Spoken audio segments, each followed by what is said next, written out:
de l'ange gardien. Y a-t-il du logement pour moi, pour deux mioches et pour mon chien? Recommença Moutier à la porte de l'auberge. Entrez, monsieur, il y a de quoi loger tout le monde, répondit une voix enjouée, et une femme à la mine fraîche et souriante parut sur le seuil de la porte. Entrez, monsieur, que je vous débarrasse de votre cavalier, dit la femme en riant et en levant doucement le petit Jacques de dessus les épaules du voyageur, et ce pauvre petit qui dort tranquillement sur le dos du chien. Un joli enfant et un brave animal. Il ne bouge pas plus qu'un chien de plomb, de peur d'éveiller l'enfant.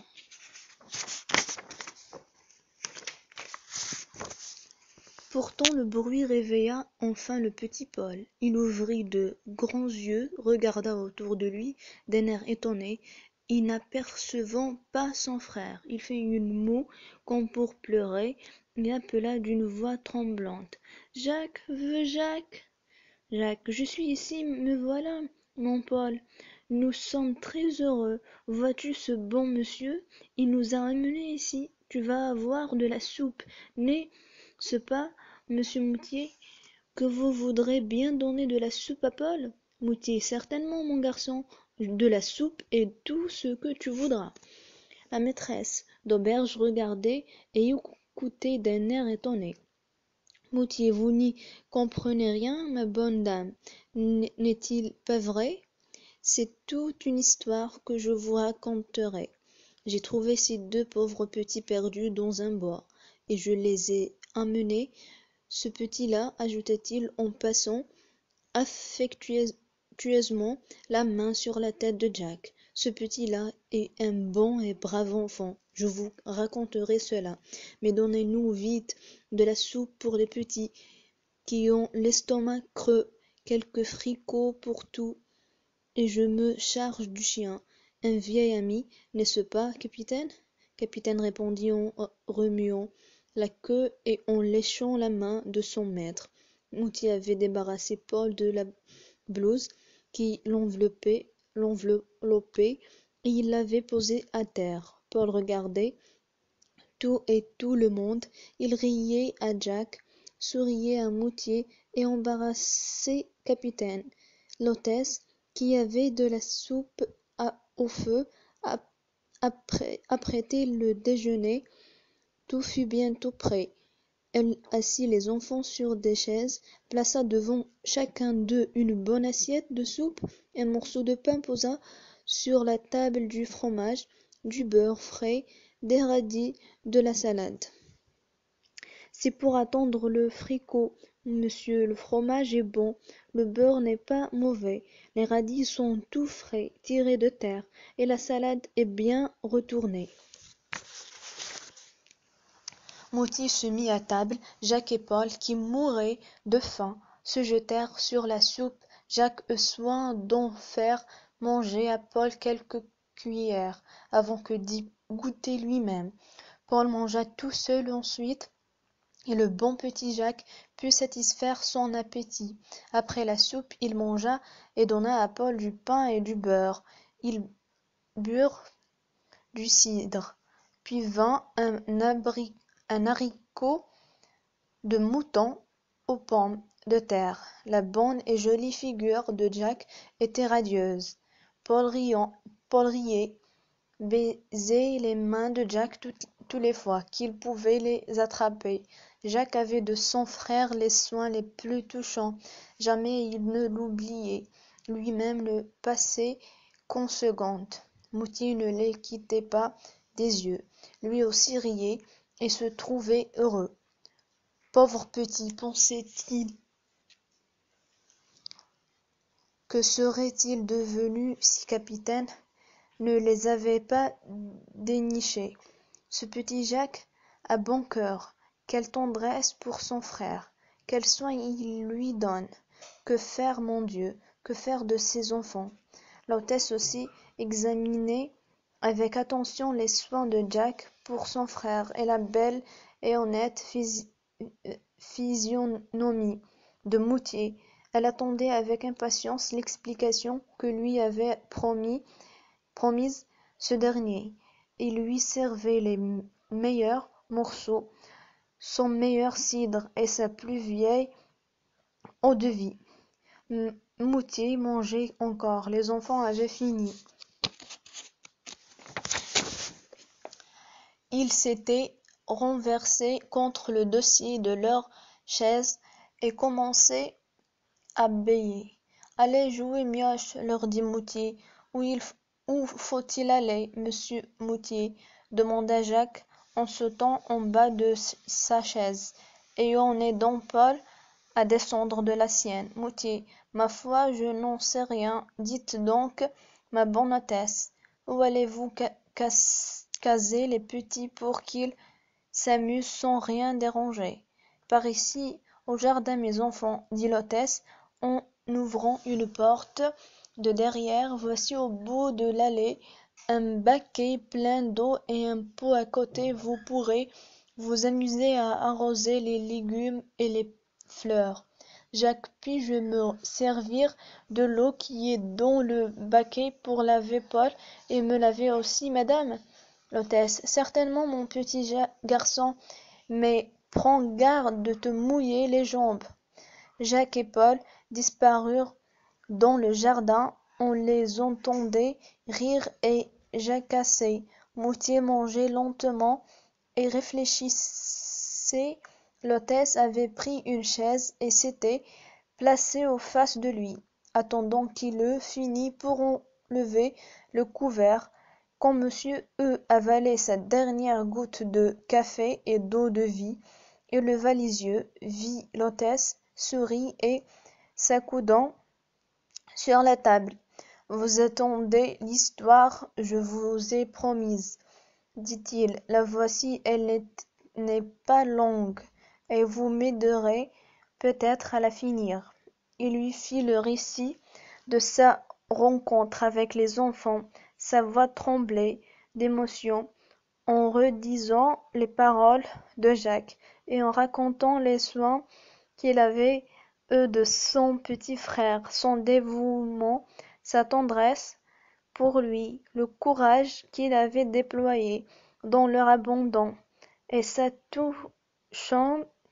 touchante confiance en la Sainte Vierge. Et à présent que vous en savez aussi long que moi, ma bonne dame, aidez-moi à sortir d'embarras. Que puis-je faire de ces enfants? Les abandonner, je n'en ai pas le courage. Ce serait rejeter une charge que je puis porter, au total, et refuser le présent que me fait le bon Dieu. Mais j'ai une longue route à faire. Je quitte mon régiment et je rentre au pays. C'est que je n'y suis pas encore. J'ai à faire 4 étapes de 7 à 8 lieues. Et comment traîner ces enfants si jeunes, par la pluie, la boue, le vent, et puis je suis garçon, je ne suis pas chez moi, personne pour les garder. Mon frère est aubergiste comme vous, et n'a que faire de moi. Mon père et ma mère sont depuis longtemps près du bon Dieu. Mes sœurs sont mariées et elles ont assez des leurs, sans y ajouter des pauvres petits sans père ni mère, et sans argent. Voyons, ma bonne hôtesse, vous m'avez l'air d'une brave femme. Dites, que feriez-vous à ma place? L'hôtesse, ce que je ferai, parole d'honneur, je n'en sais rien. Moutier, mais ce n'est pas un conseil cela, ça ne décide rien. L'hôtesse, que voulez-vous que je vous dise? D'abord, je ne les laisserai certainement pas vaguer à l'aventure.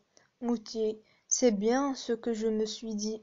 L'hôtesse, je ne les donnerai pas au premier venu. Moutier, c'est bien mon idée.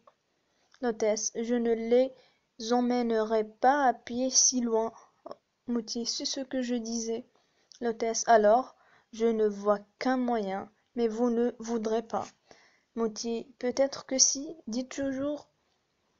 L'hôtesse, c'est de me les laisser. Moutier regarda l'hôtesse avec une surprise qui lui fit baisser les yeux et qui la fit rougir comme si elle avait dit une sottise. Je savais bien, dit-elle avec embarras, que vous ne voudriez pas. Vous ne me connaissez pas. Vous vous dites que je ne suis peut-être pas la bonne femme que je parais, que je rendrai les enfants malheureux, que vous les auriez sur la conscience, et que sais-je encore. Moutier, non, ma bonne hôtesse, je ne dirai ni ne penserai rien de tout cela. Seulement je ne sais comment dire. Je vous suis obligé, reconnaissant. Mais vrai, je ne vous connais pas beaucoup, et l'hôtesse, vous pouvez bien dire que vous ne me connaissez pas du tout. Mais vous n'en pourrez pas dire autant si vous voulez aller prendre des informations sur la femme Blido, aubergiste de l'Ange Gardien. Allez chez monsieur le curé, chez Boucher, le charron, le maréchal, le maître d'école, le boulanger, l'épicier et bien d'autres encore.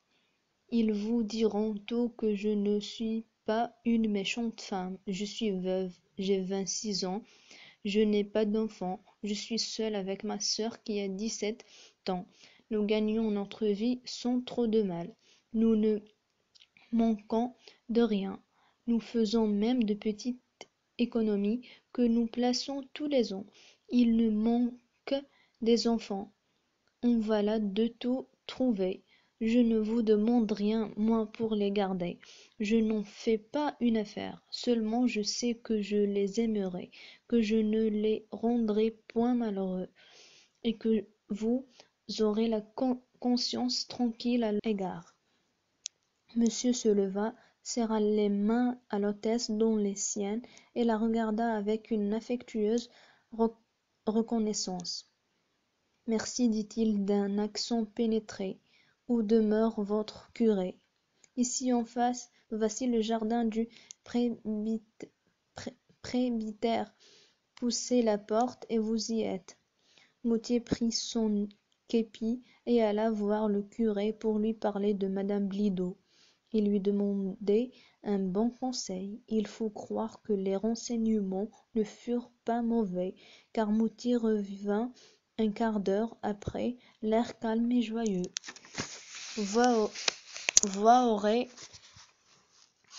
Vous aurez les petits, mon excellente hôtesse, dit-il en souriant. Je vous les laisserai demain. Vous voudrez bien me loger jusqu'à demain, pas vrai? L'hôtesse, tant que vous voudrez, mon cher monsieur. C'est juste, je comprends que vous vouliez vous donner un peu de temps pour savoir comment je suis et pour voir installer mes enfants, car je puis bien dire à présent mes enfants, n'est-ce pas, Moutier? Il reste bien un peu à moi aussi, sans reproche, et je ne dis pas que je ne reviendrai pas les voir un jour ou l'autre. L'hôtesse, quand vous voudrez, j'aurai toujours un lit pour vous coucher et un bon dîner pour vous refaire, et à présent je vais voir à mes enfants. Ne voilà-t-il pas les soins maternels qui commencent? D'abord il me faut les coucher pas loin de moi et de ma sœur, et puis il leur faudra du linge, des vêtements, des chaussures. Moutier, c'est pourtant vrai, je n'y songeais pas, c'est moi qui suis honteux de vous causer ces embarras et cette dépense. Ça voyez-vous, ma bonne hôtesse, inutile de m'en cacher, je n'ai pas de quoi payer tout cela. J'ai tout juste mes frais de route et une pièce de 10 francs pour l'imprévu, un cigare, un raccommodage, des souliers, une petite charité en passant à plus pauvre que moi. Par exemple, je peux partager la pièce et vous laisser 5 francs, j'arriverai tout de même. Je me passerai bien de tabac et de souliers. Il y en a tant qui marchent nu-pieds. On se les baigne en passant devant un ruisseau, et on n'en marche que mieux. L'hôtesse, gardez votre pièce, mon bon monsieur, je n'en suis pas à 5 francs près Gardez-la, votre bonne intention suffit, et les enfants ne manqueront que rien. L'hôtesse se leva, souriant, un signe de tête amical à moitié et sortit.